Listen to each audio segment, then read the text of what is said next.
بسم اللہ الرحمن الرحیم۔ السلام علیکم۔ آئیے ناظرین سنتے ہیں کہانی۔ وہ ایک عجیب سی رات تھی، مجھے سمجھ نہیں آ رہا تھا میں کیا کروں کیا نہ کروں۔ شادی کی پہلی رات تھی اور دلہن بنی بیٹھی میری بیوی نے کہا کہ خبردار مجھے ہاتھ مت لگانا، میں کسی اور سے محبت کرتی ہوں۔ یہ زبردستی کی شادی ہوئی ہے اور یاد رکھو تم کچھ بھی کر لو میری محبت نہ حاصل کر پاؤ گے اور نہ ہی میں تمہیں چاہوں گی۔ اس کی آنکھوں میں آنسو تھے اور میں حیران پریشان پاگلوں کی طرح اسے دیکھنے لگا اور سوچنے لگا کہ کیا ہو گیا ہے۔ جب کچھ سمجھ نہ آیا تو اٹھا، وضو کیا اور نماز کے لیے چلا گیا۔ اپنے اللہ سے ذکر کیا کہ یا اللہ یہ کیسا امتحان ہے۔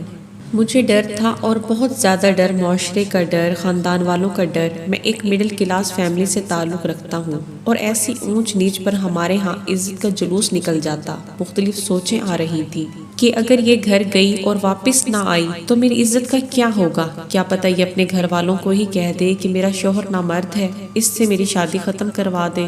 ایک بار تو سوچا کہ اس کے ساتھ زبردستی کرتا ہوں، گناہ تو نہیں ہے کیونکہ وہ میرے نکاح میں ہے، مگر میرا دل نہ مانا۔ میں نے اس سے بات کرنا چاہی مگر مجھے گوارا نہ ہوا کہ میں اس عورت کی منت کروں جس نے مجھے ٹھکرا دیا۔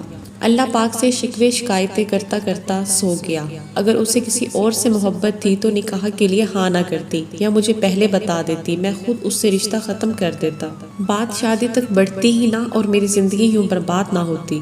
میں متوسط طبقے سے تعلق رکھنے والا آدمی شادی پر ساری جمع پونجی لگا چکا تھا۔ خیر صبح وہ اپنے گھر چلی گئی، کوئی بات نہیں ہوئی۔ 3 دن تک کوئی ہلچل نہیں ہوئی۔ 3 دن بعد اس کی امی کی کال آئی کہ بیٹا تم آئی نہیں اپنی دلہن کو لینے، تو میں لینے چلا گیا۔ میں نے وہاں بھی کوئی بات نہ کی اور ہم واپس گھر آ گئے۔ میری بیوی میرے سامنے تو نہیں، البتہ باہر جا کر یا گھر کی چھت پر جا کر روزانہ رات کو کسی سے باتیں کرتی تھی۔ میں نے اس سے پوچھا تک نہیں کہ وہ کس سے باتیں کرتی ہے، وہ کون ہے۔ بس ایک بار پوچھا تھا کہ اسے طلاق چاہیے، اس نے کہا نہیں۔ اس کا فون پر جو عشق تھا اس سے مجھے کوئی مطلب نہیں تھا۔ 5-6 ماہ ایسے ہی گزر گئے۔ میں کام سے تھکا ہارا رات کو جب گھر آتا، باہر سے کھانا کھا کر آتا، گھر میں داخل ہوتا تو وہ فون پر ہی باتیں کر رہی ہوتی تھی۔ ایک دن میری بیوی نے مجھ سے پوچھا آپ سے ایک بات پوچھوں؟ میں نے کہا ہاں پوچھو۔ اس نے کہا کیا آپ کو مجھے دیکھ کر طلب نہیں ہوتی؟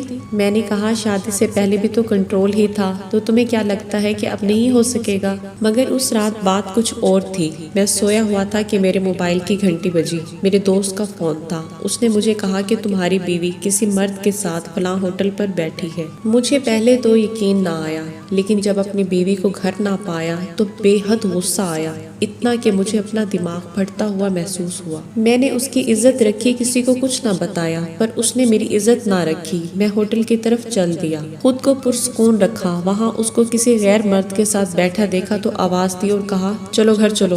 وہ چپ چاپ گھر آ گئی۔ گھر لا کر اسے میں نے انتہائی زوردار تھپڑ مارا کہ میری انگلیاں اس کے منہ پر چھپ گئیں، اور میں نے غصے سے کہا کہ اب تم اپنے گھر جاؤ، آج سے تم میری طرف سے آزاد ہو، طلاق چاہیے ہو تو کہہ دینا، مگر میرے ساتھ میرے گھر نہیں رہ سکتی۔ وہ عورت آج بھی اپنے گھر ہے، طلاق نہیں مانگی اس نے۔ جس کے عشق میں وہ پاگل تھی اس نے اسے اپنایا نہیں بلکہ چھوڑ کر بھاگ گیا۔ ایک دن روتے ہوئے اس کی کال آئی کہ مجھے اپنے نام سے محروم مت کرنا، بھلے مجھے اپنے پاس جگہ نہ دو لیکن طلاق مت دینا، بس ایک آخری خواہش میری پوری کر دو۔ میں نے اس کی خواہش کا احترام کیا، اس کو طلاق نہ دی۔ اس کے بعد مجھے 3 سے 4 سال لگے خود کو نارمل انسان بنانے میں، عورت پر یقین کرنے میں کہ ہر عورت ایک جیسی نہیں ہوتی۔ پھر آخر کار میں نے دوسری شادی کر لی۔ اب میرے 3 بچے ہیں۔ میری یہ بیوی بہت ہی نیک نکلی۔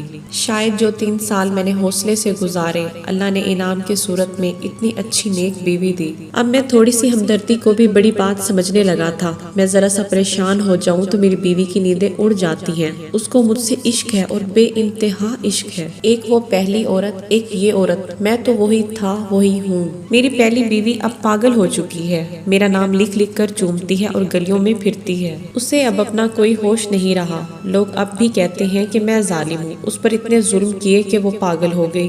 اب میں کیا کہوں لوگوں سے، حرام محبت کا مقدر ذلت ہی ہوتی ہے۔ پیاری بیٹیوں اور بہنوں ہوش کرو، حرام محبت کا اختتام ذلت ہے بس۔ آج کی ویڈیو پسند آئی ہو تو لائک، سبسکرائب اینڈ شیئر کر دیں۔ ملتے ہیں نیکسٹ ویڈیو میں، تب تک کے لیے اللہ حافظ۔